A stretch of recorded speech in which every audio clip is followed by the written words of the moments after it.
नमस्कार दोस्तों अगर आपको चेन्नई सुपर किंग्स और रॉयल चैलेंजर्स बेंगलुरु के बीच खेला गया 2025 का 8वां और एक और सांसें रोक देने वाला सबसे रोमांचक महामुकाबला पसंद आया हो तो इस वीडियो को आप एक लाइक जरूर करें। इस वीडियो का लाइक टारगेट 400 लाइक है तो इस वीडियो को आप दिल से लाइक जरूर करें। दोस्तों आईपीएल 2025 के 8वें और एक और सबसे रोमांचक महामुकाबले में आईपीएल इतिहास की दो सबसे बड़ी टीमें एक दूसरे से भिड़ी। इस बार ऋतुराज गायकवाड़ की चेन्नई सुपर किंग्स के सामने रजत पाटीदार की रॉयल चैलेंजर बेंगलुरु की टीम खड़ी थी। दोस्तों चेन्नई और बेंगलुरु के बीच आईपीएल 2025 के महामुकाबले में विराट कोहली करने लगे। कप्तानी भुवनेश्वर कुमार की गेंद पर धोनी के सामने लिया। ऐसा डीआरएस देखकर तो धोनी की भी फट गई आंखें और इस एक फैसले से पलट दिया। पूरा मैच दिखाएंगे आपको इस वाक्य का पूरा वीडियो, लेकिन उससे पहले आपको क्या लगता है महेंद्र सिंह धोनी और विराट कोहली में से कौन सा प्लेयर आपका फेवरेट खिलाड़ी है? इस बात का जवाब कमेंट सेक्शन में जरूर बताएं। और अगर आप भी विराट कोहली और महेंद्र सिंह धोनी के फैन हैं तो इस वीडियो को दिल से एक लाइक जरूर करें। दोस्तों चेपक के मैदान पर बेंगलुरु और चेन्नई के बीच जबरदस्त मुकाबला खेला गया, जिसे देखकर तो हर किसी की आंखें फटी की फटी रह गईं और पूरा क्रिकेट जगत सदमे में आ गया। जी हां दोस्तों, इस मुकाबले में पहले बल्लेबाजी करते हुए बेंगलुरु की टीम ने चेन्नई के सामने 20 ओवर में अपने 7 विकेट खोकर 197 रनों का पहाड़ जैसा लक्ष्य खड़ा किया। जवाब में उतरी चेन्नई की टीम शुरुआत बेहद खराब हुई। टीम के दो बड़े बल्लेबाज बहुत जल्द पवेलियन लौट गए, जहां राहुल त्रिपाठी ने टीम के लिए केवल 5 रनों का योगदान दिया, तो वहीं ऋतुराज गायकवाड़ बिना खाता खोले मैदान की शोभा बढ़ाने चले गए। बेंगलुरु की टीम मैच में पूरी तरह से हावी थी। लगातार उनके गेंदबाज शानदार प्रदर्शन कर रहे थे। 5वें ओवर में गेंदबाजी करने आए भुवनेश्वर कुमार। उनके ओवर की चौथी गेंद पर हुआ कुछ ऐसा कि पूरा क्रिकेट जगत देखकर हैरान हो गया। भुवनेश्वर कुमार की चौथी गेंद दीपक हुड्डा को बिल्कुल भी समझ नहीं आई और उनके बल्ले का बाहरी किनारा लेते हुए विकेट कीपर के हाथ में चली गई, लेकिन अंपायर ने इन्हें नॉट आउट दिया था। जिसके बाद विराट कोहली ने महेंद्र सिंह धोनी के अंदाज में रिव्यू सिस्टम का इस्तेमाल किया। उन्होंने अंपायर से रिव्यू लेने का इशारा किया। इसके बाद अंपायर ने बड़े स्क्रीन पर देखा तो दीपक हुड्डा साफ तौर पर आउट थे और फिर अंपायर ने अपना डिसीजन चेंज किया और उन्हें आउट दिया। यह नज़ारा और विराट कोहली का रिव्यू सिस्टम देखकर हर किसी की आंखें फटी की फटी रह गईं। हर कोई सोचने पर मजबूर हो गया कि विराट कोहली अचानक क्यों मैदान में रजत पाटीदार की जगह खुद कप्तानी कर रहे हैं। विराट कोहली की वजह से बेंगलुरु की टीम को एक और सफलता मिल गई, जिसके बाद तो विराट के फैंस खुशी से झूम उठे। हर तरफ उनके नाम के नारे लगने लगे। और हो भी क्यों ना, यह विकेट बेंगलुरु के लिए बेहद ही महत्वपूर्ण था। विराट ने अपने मास्टरमाइंड से पूरे मैच को पलट दिया और चेन्नई की टीम को घुटने पर ला दिया। विराट का रिव्यू सिस्टम वाला मूवमेंट सोशल मीडिया पर तेजी से वायरल होने लगा और लोगों को खूब पसंद आया। लेकिन दोस्तों अब आपको क्या लगता है, विराट कोहली, महेंद्र सिंह धोनी और रोहित शर्मा में कौन है सबसे महान कप्तान? आप खुद नीचे कमेंट करके जरूर बताइए और ऐसी ही नई नई वीडियो के लिए हमारे चैनल को जरूर सब्सक्राइब करिए। धन्यवाद।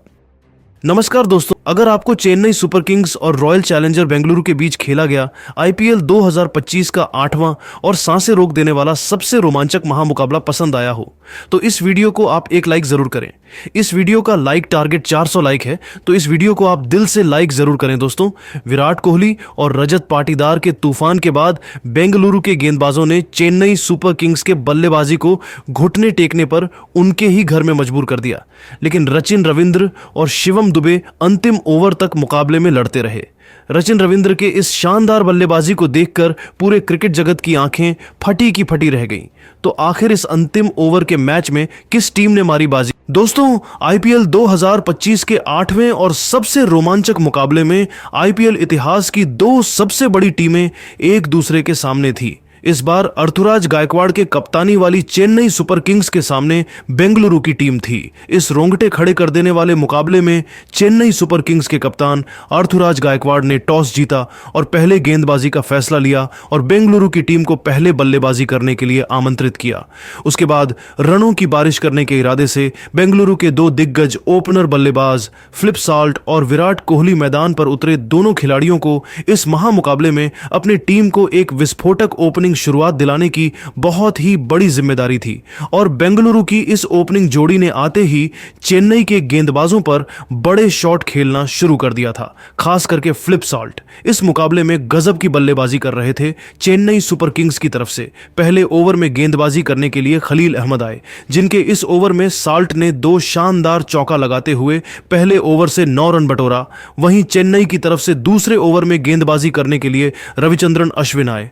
दूसरे ओवर की पहले ही गेंद पर साल्ट ने सनसनाता हुआ छक्का लगाकर अश्विन को घुटने टेकने के लिए मजबूर कर दिया। इसके बाद ओवर की दूसरी और आखिरी गेंद पर फ्लिप साल्ट ने शानदार चौका लगाते हुए दूसरे ओवर से 16 रन बटोरा और टीम के स्कोर को 25 रनों तक पहुंचा दिया। तीसरे ओवर में खलील अहमद ने शानदार गेंदबाजी करते हुए सिर्फ 7 रन खर्च किया। वहीं चौथे ओवर में चेन्नई की तरफ से गेंदबाजी में बदलाव देखने को मिला और चौथे ऊपर में गेंदबाजी करने के लिए आए। सेम कुर्रन ने सिर्फ 5 रन ही खर्च किया। साल्ट इस मुकाबले में अलग ही अंदाज में दिख रहे थे और चौकों और छक्कों की बारिश कर रहे थे। तभी 5वीं ओवर में गेंदबाजी करने के लिए आए नूर अहमद ने ओवर की आखिरी गेंद पर फ्लिप साल्ट को महेंद्र सिंह धोनी के हाथों स्टंपिंग कराकर बेंगलुरु की टीम को पहला झटका दिया। साल्ट अपने इस पारी के दौरान 16 गेंदों पर 5 चौकों और 1 छक्के की सहायता से 32 रनों की पारी खेलकर वापस लौट गए। फ्लिप साल्ट के आउट होने के बाद विराट कोहली का साथ देने के लिए देवदत्त पडिक्कल मैदान पर उतरे। वहीं 6वें ओवर में गेंदबाजी करने के लिए एक बार फिर से सेम कुर्रन आए। इस ओवर की 5वीं गेंद पर देवदत्त पडिक्कल ने खतरनाक छक्का लगाते हुए 6 ओवर में टीम के स्कोर को 56 रनों तक पहुंचा दिया। देवदत्त बल्लेबाजी करने के लिए सेट हो चुके थे। 7वें ओवर में गेंदबाजी करने के लिए चेन्नई की तरफ से रविंद्र जडेजा आए। इस ओवर में देवदत्त पडिक्कल ने तो अपना असली रूप दिखा दिया। ओवर की दूसरी ही गेंद पर देवदत्त पडिक्कल ने शानदार चौका लगा दिया। ओवर की चौथी गेंद पर भी देवदत्त पडिक्कल ने जबरदस्त चौक जड़ा। वहीं ओवर की 5वीं गेंद पर शानदार छक्का लगाते हुए टीम के स्कोर को तेजी से आगे बढ़ाया। 7 ओवर के समाप्ति के बाद बेंगलुरु का स्कोर 1 विकेट के नुकसान पर 71 रनों तक पहुंच चुका था। तभी 8वीं ओवर में गेंदबाजी करने के लिए कप्तान ऋतुराज गायकवाड़ ने रविचंद्रन अश्विन को भेजा। रविचंद्रन अश्विन ने इस बार तो अपने स्पिन का जादू दिखा दिया और ओवर की 5वीं गेंद पर देवदत्त पडिक्कल को कप्तान ऋतुराज गायकवाड़ के हाथों कैच आउट कराकर उनको पवेलियन भेज दिया। इस तरीके से बेंगलुरु की टीम 77 रनों के स्कोर पर अपने 2 विकेट गंवा चुकी थी। देवदत्त का विकेट गिरने के बाद विराट कोहली का साथ देने के लिए खुद कप्तान रजत पाटीदार बल्लेबाजी करने के लिए उतरे। वहीं चेन्नई की तरफ से 9वें ओवर में एक बार फिर से गेंदबाजी में बदलाव देखने को मिला। इस बार गेंदबाजी करने के लिए आए मथीशा पथिराना। मथीशा ने शानदार गेंदबाजी करते हुए इस ओवर में 6 रन खर्च किया। 9 ओवर की समाप्ति के बाद बेंगलुरु की टीम 2 विकेट के नुकसान पर 80 रनों का आंकड़ा पार कर चुकी थी। 10 ओवर में कप्तान ऋतुराज गायकवाड़ ने विकेट की तलाश में एक बार फिर से गेंद को नूर अहमद के हाथों में थमाया, लेकिन नूर अहमद के इस ओवर की आखिरी गेंद पर कप्तान रजत पाटीदार ने जबरदस्त छक्का लगाते हुए टीम के स्कोर को 93 रनों तक पहुंचा दिया। 11वीं ओवर में गेंदबाजी करने के लिए एक बार फिर से मथीशा पथिराना आए। इस ओवर में कप्तान रजत पाटीदार और विराट कोहली ने मिलकर उनकी धज्जियां उड़ा दी। विराट कोहली ने इस ओवर में एक शानदार चौका और एक गगनचुंबी छक्का लगाया। वहीं रजत पाटीदार ने ओवर की 5वीं गेंद पर शानदार चौका लगाया। विराट कोहली और रजत पाटीदार ने मिलकर 11वें ओवर से 16 रन जोड़ा। 16 ओवर की समाप्ति के बाद बेंगलुरु की टीम का स्कोर 2 विकेट के नुकसान पर 109 रनों तक पहुंच गया। चेन्नई की तरफ से 12वीं ओवर में गेंदबाजी करने के लिए रविंद्र जडेजा आए, जहां उन्होंने अपने स्पिन का जादू दिखाते हुए सिर्फ 7 रन खर्च किया। वहीं 13वीं ओवर में गेंदबाजी करते हुए नूर अहमद ने ओवर की दूसरे गेंद पर विराट कोहली को सचिन रविंद्र के हाथों कैच आउट कराकर उनको पवेलियन का रास्ता दिखा दिया। विराट कोहली के आउट होने के बाद रजत पाटीदार का साथ देने के लिए लिविंगस्टन बल्लेबाजी करने उतरे। 14वीं ओवर में रजत पाटीदार ने 2 चौका और एक गगनचुंबी छक्का लगाया। रविंद्र जडेजा ने अपने इस ओवर में 15 रन खर्च किया। 14 ओवर की समाप्ति के बाद बेंगलुरु की टीम का स्कोर 3 विकेट के नुकसान पर 134 रनों तक पहुंच गया। दोनों खिलाड़ी मिलकर बेंगलुरु का स्कोर तेजी से आगे बढ़ा रहे थे। तभी 16वें ओवर की तीसरी गेंद पर नूर अहमद ने लिविंगस्टन को अपना शिकार बनाकर बनाया और उनको पवेलियन का रास्ता दिखा दिया। लिविंगस्टन का विकेट गिरने के बाद रजत पाटीदार का साथ देने के लिए जितेश शर्मा मैदान में उतरे। 16वीं ओवर की आखिरी गेंद पर जितेश शर्मा ने जबरदस्त छक्का लगाते हुए टीम के स्कोर को 153 रनों तक पहुंचा दिया। लेकिन इसके बाद बेंगलुरु के एक के बाद एक विकेट गिरते चले गए। 19वीं ओवर में चेन्नई की तरफ से मथीशा पथिराना ने गेंदबाजी करते हुए 2 विकेट झटका। चेन्नई सुपर किंग्स की तरफ से आखिरी ओवर में गेंदबाजी करने के लिए सेम कुर्रन आए। वहीं आखिरी ओवर में बेंगलुरु की तरफ से टिम डेविड और भुवनेश्वर कुमार बल्लेबाजी कर रहे थे। टिम डेविड ने खतरनाक बल्लेबाजी करते हुए 20वें ओवर में 3 गगनचुंबी छक्का लगाया और निर्धारित 20 ओवर में चेन्नई सुपर किंग्स के सामने 196 रनों का पहाड़ी जैसा स्कोर खड़ा कर दिया। 197 रनों के लक्ष्य को हासिल करना चेन्नई सुपर किंग्स के लिए उतना भी आसान नहीं था। चेन्नई की तरफ से पारी की शुरुआत करने के लिए उनके 2 सलामी बल्लेबाज रचिन रविंद्र और राहुल त्रिपाठी मैदान पर उतरे। इन दोनों बल्लेबाजों के कंधों पर आज विस्फोटक शुरुआत दिलाने की बड़ी जिम्मेदारी थी। रॉयल चैलेंजर बेंगलुरु की तरफ से गेंदबाजी की शुरुआत करने के लिए भुवनेश्वर कुमार आए, जहां पर उन्होंने चेन्नई के बल्लेबाजों के लिए एक रन बनाना भी मुश्किल कर दिया। लेकिन ओवर की आखिरी गेंद पर राहुल त्रिपाठी ने शानदार चौका लगा दिया। इस तरीके से चेन्नई की टीम ने पहले ओवर में 7 रन बनाए। दूसरे ओवर में बेंगलुरु के कप्तान रजत पाटीदार ने गेंद को रफ्तार के सौदागर जोश हेजलवुड के हाथों में थमाया। जोश हेजलवुड ने तगड़ी गेंदबाजी करते हुए ओवर की दूसरी ही गेंद पर राहुल त्रिपाठी को फ्लिप सॉल्ट के हाथों कैच आउट कराकर अपनी टीम को पहली सफलता दिलाई और चेन्नई की टीम को तगड़ा झटका दे दिया। चेन्नई की टीम मात्र 8 रनों के स्कोर पर राहुल त्रिपाठी के रूप में अपना पहला विकेट गंवा दिया। राहुल त्रिपाठी की आउट होने के बाद चेन्नई की तरफ से बल्लेबाजी करने के लिए खुद कप्तान ऋतुराज गायकवाड़ मैदान पर उतरे, लेकिन हेजलवुड ने अपने ओवर की आखिरी गेंद पर ऋतुराज गायकवाड़ को भी पवेलियन का रास्ता दिखाते हुए चेन्नई की टीम को दूसरा झटका दे दिया।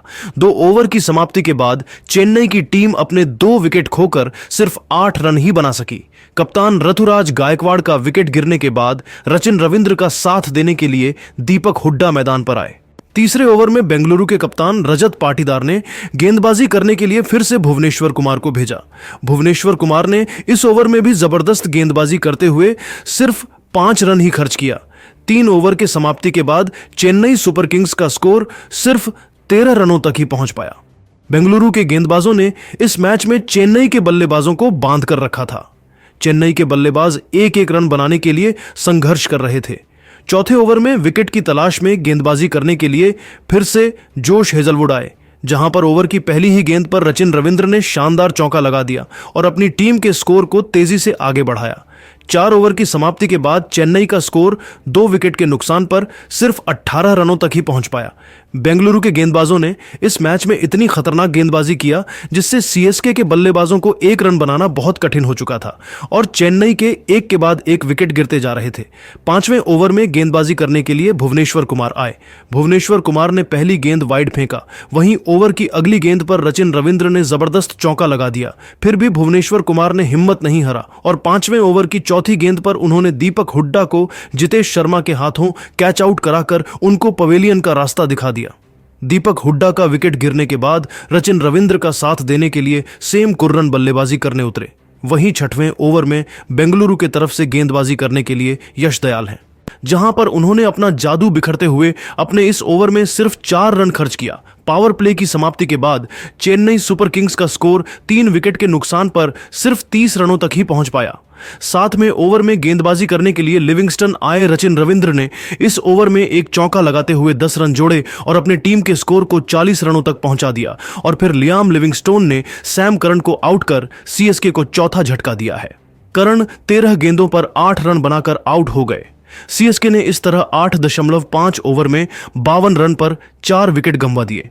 सीएसके को अब 67 गेंदों पर 145 रन बनाने की जरूरत थी। शुरुआती झटकों के बीच रचिन रविंद्र और इंपैक्ट प्लेयर के तौर पर मैदान में उतरे शिवम दुबे ने सीएसके को संभाला। सीएसके ने आरसीबी के खिलाफ लक्ष्य का पीछा करते हुए 11 ओवर की समाप्ति के बाद 4 विकेट पर 73 रन बना लिए। लेकिन अब इसी जोड़ी पर चेन्नई की इस मुकाबले की पूरी किस्मत टिकी हुई थी। लेकिन तभी पारी का 13वां ओवर डालने आए यश दयाल ने सेट हो चुके रचिन रविंद्र को ही क्लीन बोल्ड कर दिया। रचिन रविंद्र इस मुकाबले में 31 गेंदों में 41 रन बनाकर आउट हो गए। यश दयाल ने एक बहुत ही बड़ा विकेट चेन्नई की टीम का निकालकर चेन्नई की मुसीबत को बहुत ही ज्यादा बढ़ा दिया था। अब बल्लेबाजी के लिए रविंद्र जडेजा मैदान में उतरे थे, लेकिन यश दयाल ने अपने इसी ओवर में दूसरे छोर पर सेट हो चुके शिवम दुबे को भी क्लीन बोल्ड कर दिया। शिवम दुबे इस मुकाबले में 15 गेंद में 19 रन बनाकर आउट हो गए। अब मुकाबला चेन्नई के हाथ से निकलता जा रहा था। चेन्नई का हर एक बल्लेबाज इस मुकाबले में बेंगलुरु की गेंदबाजी के सामने असफल हो चुका था। अब बल्लेबाजी के लिए रविचंद्रन अश्विन मैदान में उतरे थे, लेकिन रविचंद्रन अश्विन भी बेंगलुरु की गेंदबाजी के सामने ज्यादा देर तक नहीं चल पाए। और तभी पारी का 16वां ओवर डालने आए लियम लिविंगस्टन ने रविचंद्रन अश्विन को फिलिप सॉल्ट के हाथों कैच आउट कर दिया। रविचंद्रन अश्विन 8 गेंद में 11 रन बनाकर आउट हो गए। अब चेन्नई के 7 विकेट आउट हो चुके थे, लेकिन अब बल्लेबाजी के लिए महेंद्र सिंह धोनी मैदान में उतरे थे। लेकिन महेंद्र सिंह धोनी बल्लेबाजी के लिए बहुत ही देरी से मैदान में उतरे थे, क्योंकि रिक्वायर्ड रन रेट इतना ज्यादा ऊपर बढ़ चुका था जो लगभग चेन्नई की बल्लेबाजी के लिए नामुमकिन हो चुका था। लेकिन बल्लेबाजी कर रहे रविंद्र जडेजा और महेंद्र सिंह धोनी ने लाजवाब बल्लेबाजी करके दिखाई। पारी के 19वें ओवर में तो महेंद्र सिंह धोनी ने जोश हजलवुड को 2 लगातार चौके लगा दिए थे, लेकिन जोश हजलवुड ने अपने इसी ओवर में रविंद्र जडेजा को फिलिप सॉल्ट के हाथों कैच आउट कर दिया। रविंद्र जडेजा इस मुकाबले में 19 गेंद में 25 रन बनाकर आउट हो गए। अब चेन्नई के बस 2 ही विकेट बचे थे। अब बल्लेबाजी के लिए नूर अहमद मैदान में उतरे थे, लेकिन पारी के अंतिम ओवर में महेंद्र सिंह धोनी ने अपना असली रूप दिखाया और कृणाल पांड्या के इस ओवर में महेंद्र सिंह धोनी ने 1 चौका और 2 गजब के छक्के लगा दिए।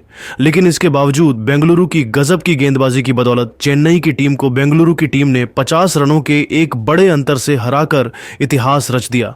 दोस्तों, चेन्नई की टीम को उन्हीं की सरजमी पर हराना किसी भी टीम के लिए लगभग नामुमकिन ही होता है, लेकिन ऐसे में बेंगलुरु की टीम ने अपनी पूरी जी जान लगाकर 17 साल बाद इस महामुकाबले में चेन्नई की टीम को अंत में मात दे दी। लेकिन दोस्तों, बेंगलुरु के इस जीत के असली हीरो साबित हुए उनके कप्तान खुद रजत पाटीदार, जिन्होंने इस मुकाबले में केवल 30 गेंदों में 4 चौके और 3 गजब के लगाते हुए 51 रनों की एक कप्तानी पारी खेली और इसी के चलते बेंगलुरु की टीम चेन्नई को इस रोमांचक मुकाबले में हरा पाई। तो दोस्तों, आप कप्तान रजत पाटीदार की इस अद्भुत कप्तानी पारी के लिए उन्हें 10 में से कितने अंक देना चाहेंगे? आप अपनी राय नीचे कमेंट में देना बिल्कुल भी ना भूलें। धन्यवाद।